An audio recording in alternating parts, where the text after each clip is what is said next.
আজকে বিকেলবেলা গেছিলাম একটু মাঠে। ও মা, ভাবছিলাম বাড়ির থেকে যে দুটো গিয়ে পাট শাক তুলবো, দুটো নটি শাক তুলবো। ও মা, গিয়ে কি কাণ্ড! দেহি মাঠের রাস্তার ধার দিয়া ভিড়ে ভিড়। ও মা গো মা, আমি পাশের ডারে বললাম, হারে কি হচ্ছে রে? ভাবছি শাক চুরি করবো মাঠ লোকের জমিতে। এত ভিড় হলে আমরা শাক চুরি করবো কি করে? সবাই যে আমাকে ধরে বেঁধে রাখবে। ও মা, তারপরে দেখি মনে হয় কোনো শুটিং চলতেছে। তারপর গিয়া দেখি ভিড়ে ভিড়, শুটিংয়ের কোনো নায়কও নাই, কোনো নায়িকাও নাই। কি হচ্ছে এখানে? প্রথমে তো কিছু বুঝতে পারলাম না। ভাবলাম যে কাউরেকে জিজ্ঞাসা করব। তারপরে ভাবলাম, বাবা এরা যা সেজে গুজে আসে, এদের মধ্যে গিয়ে যদি আমি কিছু জিজ্ঞাসা করি আমারে লজ্জা লাগবে। তার ভয়তে আমি আর কিছু জিজ্ঞাসা করি না।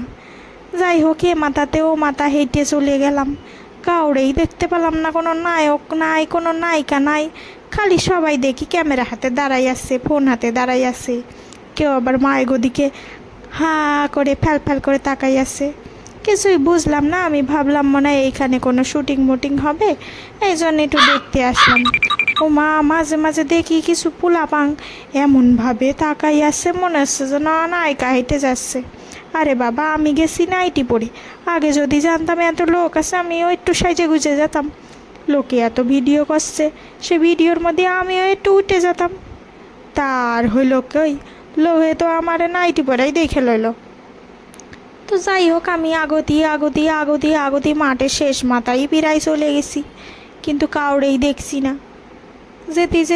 যেতে খানিকক্ষণ পরে একখান পোলাও কইকে, বাবা রে, 2-4টে শাল গাছের জন্যে জায়গাটা ভাইরাল হয়ে গেছে।